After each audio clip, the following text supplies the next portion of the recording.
Madam, ನನಗೆ ಇವತ್ತಿಗೂ ಜೀವನದಲ್ಲಿ ಯಾಕೆ ಭಗವಂತ ನನಗೆ ಅವಕಾಶಗಳನ್ನ ಕೊಡ್ತಾ ಇದ್ದಾನೆ ಅಂತ ನನಗೆ ಗೊತ್ತಿಲ್ಲ. ಅದು ಮ್ಯಾನಿಫೆಸ್ಟೇಷನ್ ಅಂತ ಹೇಳ್ತಾರೋ, ಇವಾಗ ಏನೇನೋ ಹೆಸರುಗಳು ಕೊಡ್ತಾರೆ ಅದಕ್ಕೆ. ಸೊ ನನಗೆ ಇವತ್ತಿಗೂ ಗೊತ್ತಿಲ್ಲ. ದೇವರು ನನಗೆ ಅವಕಾಶಗಳನ್ನ ಕೊಡ್ತಾ ಇದ್ದಾನೆ ಅಷ್ಟೇ.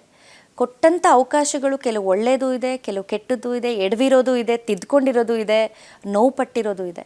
ಆದರೆ ಒಳ್ಳೆಯದು ಅಂತ ಬಂದಿರೋದನ್ನು ನಾನು ಖಂಡಿತವಾಗ್ಲೂ ಅಪ್ಕೊಂಡಿದ್ದೀನಿ, ಒಪ್ಕೊಂಡು ಇಲ್ಲಿವರೆಗೂ ಮುಂದುವರಿತಾ ಇದ್ದೀನಿ. ಕಲಾವಿದೆಯಾಗೂ ಕೂಡ ನನಗೆ ಬಾಗಿಲುಗಳು ತೆರೆದಿತ್ತು. ಆ ಅವಕಾಶನ ನಾನು ಉಪಯೋಗಿಸ್ಕೊಂಡೆ. ಹೋರಾಟಗಾರ್ತಿಯಾಗೂ ಕೂಡ ನನಗೆ ಅವಕಾಶಗಳು ಬಂತು.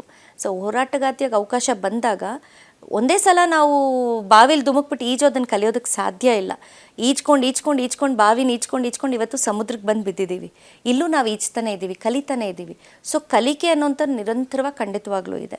ಹಾಗಾಗಿ ಕನ್ನಡದ ಹೋರಾಟಗಾರ್ತಿಯಾಗಿ ನನಗೆ ಅವಕಾಶ ಸಿಕ್ಕಿದಾಗ, ನಾರಾಯಣಗೌಡರು ಆ ಒಂದು ಅವಕಾಶವನ್ನು ನನಗೆ ಕೊಟ್ಟಾಗ ನಾನು ಅದನ್ನು ಸಂಪೂರ್ಣವಾಗಿ ಒಪ್ಕೊಂಡೆ ಮತ್ತು ಸಂಪೂರ್ಣವಾಗಿ ಯಾವುದೇ ಸ್ವಾರ್ಥ ಇಲ್ಲದೆ ನಿಭಾಯಿಸ್ತಾ ಇದ್ದೀನಿ. ಇಷ್ಟೇ ನನಗೆ ಗೊತ್ತು. ಅದನ್ನು ಸಕ್ಸಸ್ಫುಲ್ಲಾಗಿ ನಿಭಾಯಿಸ್ತಾ ಇದ್ದೀನ ಇಲ್ವಾ ಅನ್ನೋದು ನನಗೆ ಗೊತ್ತಿಲ್ಲ. ಆದರೆ ಅಶ್ವಿನಿ ಗೌಡಗೆ ಇದ್ರ ಹಿಂದೆ ಯಾವುದೇ ಸ್ವಾರ್ಥ ಇಲ್ಲ. ನನಗೆ ಕಣ್ಣಿಗೆ ಕಾಣಿಸ್ತಾ ಇರೋದು ಒಂದೇ, ನಾನು ಹೋರಾಟ ಪ್ರಾಮಾಣಿಕವಾಗಿರಬೇಕು, ಕಷ್ಟದಲ್ಲಿದ್ದಂಥವ್ರ ಜೊತೆಗೆ ನಿಲ್ಲಬೇಕು, ಒಂದು ಧ್ವನಿ ಆಗಬೇಕು. ಮತ್ತು ಹೋರಾಟಗಾರರು ಅಂತಂದರೆ ತುಂಬ ಒಂಥರ ಬೇರೆ ಥರನೇ ನೋಡ್ತಾರೆ. ಅದನ್ನು ನಾವು ದಿನನಿತ್ಯ ಕೇಳ್ತಾ ಇರ್ತೀವಿ. ಮತ್ತು ಕಲಾವಿದರಲ್ಲಿ ಮೇಡಮ್, ಅದರಲ್ಲೂ ಕೂಡ ನಂಗೆ ತುಂಬ ಬೇಜಾರಾಗುತ್ತೆ. ಒಂದ್ಸಲ ನಾನು ಅನೇಕ ಸಲ ಹೇಳಿದ್ದೀನಿ ಅದನ್ನು.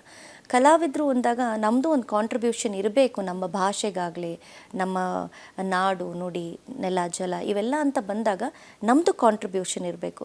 ಎಲ್ಲದರಲ್ಲೂ ಕೂಡ ನಮಗೆ ನಾನೆಲ್ಲೋ ಹೋಗ್ತೀನಿ ಏನೋ ಮಾಡ್ತೀನಿ ಅಂದಾಗ ಎಲ್ಲವೂ ಕಮರ್ಷಿಯಲಾಗಿ ಯೋಚನೆ ಮಾಡಬಾರ್ದು.